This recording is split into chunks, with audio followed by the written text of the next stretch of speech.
And the more we use these gargles, the more I'm training myself to observe. I'm actually able to see more and more of this. So I think this is all about teaching your brain what's already out there, how to see these things, and amazing. You know, even with your naked eye, you're going to start catching some of this stuff. Right. Yeah. And Dee's seen some very interesting stuff last night earlier on, before it got later in the evening, before it got cloudy as well. And she's seen like a plane disappear, and then she's seen a huge orb basically in the trees back there in the backyard.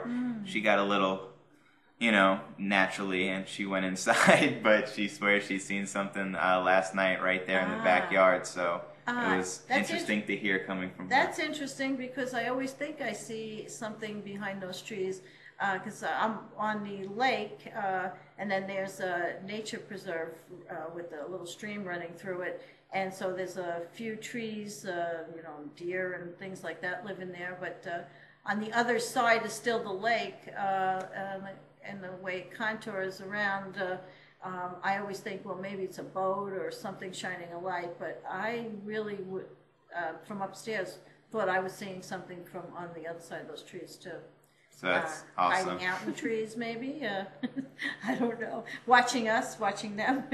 And what's also cool this week is we got so many emails and messages and testimonials from other people that have been, you know, having constant sightings, and they're sharing their comments on our videos, which I find that fascinating as well, hearing from others and what they're experiencing. So if you're seeing UFO sightings, you know, in your backyard, or, you know, when you look up at the sky, share that information with us. If you have videos, upload them to your YouTube channel. Let's get this out. You know, the more people doing this, you know, the quicker disclosure will come about, to where, you know, the actual leaders have to follow the people, you know.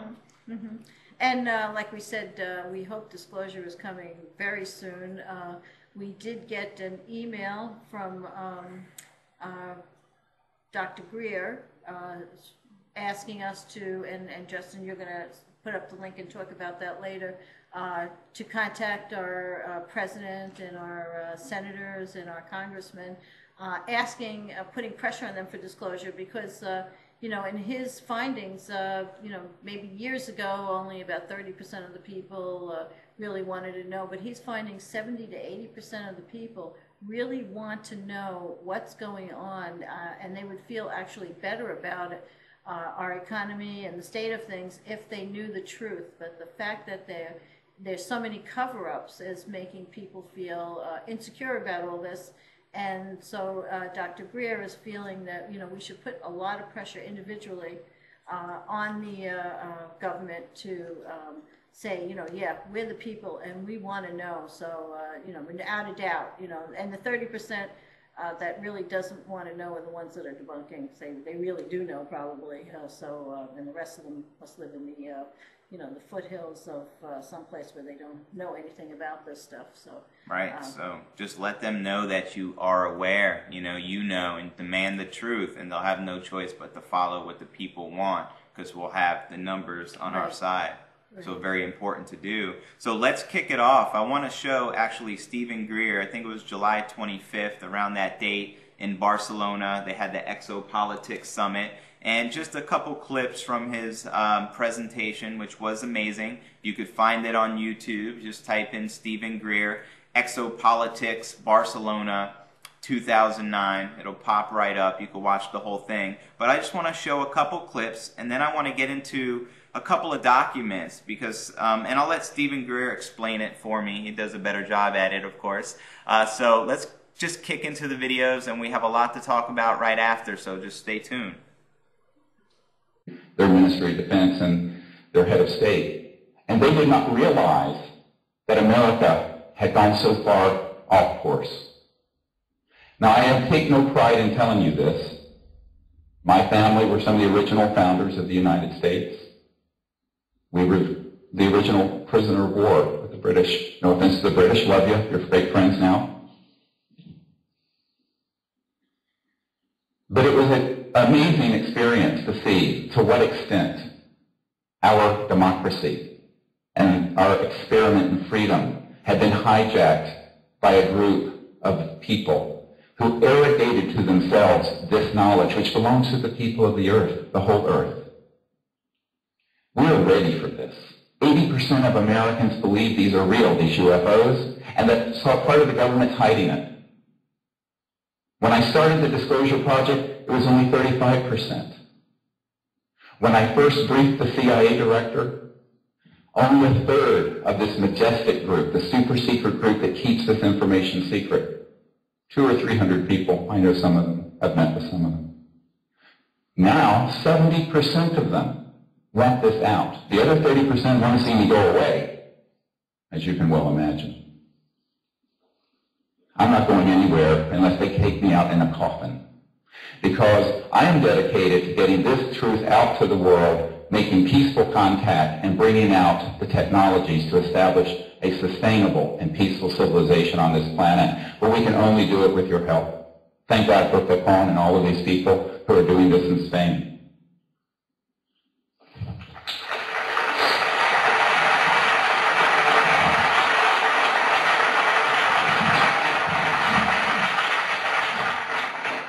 Excuse me for taking my jacket off. It's mucho calor aquí, no? Oye, I'm a bodybuilder. Okay, so, loco americano. You have to keep yourself strong to do this work. I'm an old guy anyway. I have 2 grandchildren. So anyway, the point is that I'm making is that over the course of these years, we continue to make contact, and yet we continue to find that the governments of the world were either afraid or, in most cases, completely uninformed in the control of these projects. Now, it is different in Europe than it is in America, and let me explain why. The United States has a black budget, a secret unacknowledged budget. And the proper term is an unacknowledged special access projects, USAP. These are projects for which there is no constitutional oversight by Congress and no knowledge by the President, completely. At this time, between 100 billion and 200 billion US dollars a year, every year, are going into those projects. That is more than the defense budget of any other country in the world. In other words, America's Department of Defense and Intelligence Community loses more money than any other country spends. This is nuts. We don't even have health care in America. So the situation has become so out of balance that it has got to be corrected. And this is the situation, how serious it has become. I want you to put up on the screen, if you will, the secret document. And I'm going to explain this to you. This document is from the National Reconnaissance Office, Central Security Service.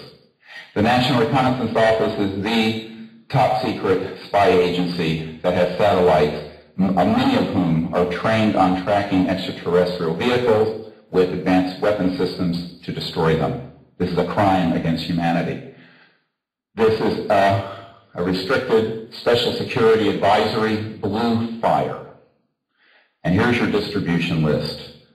Look at the second one, Royal Ops.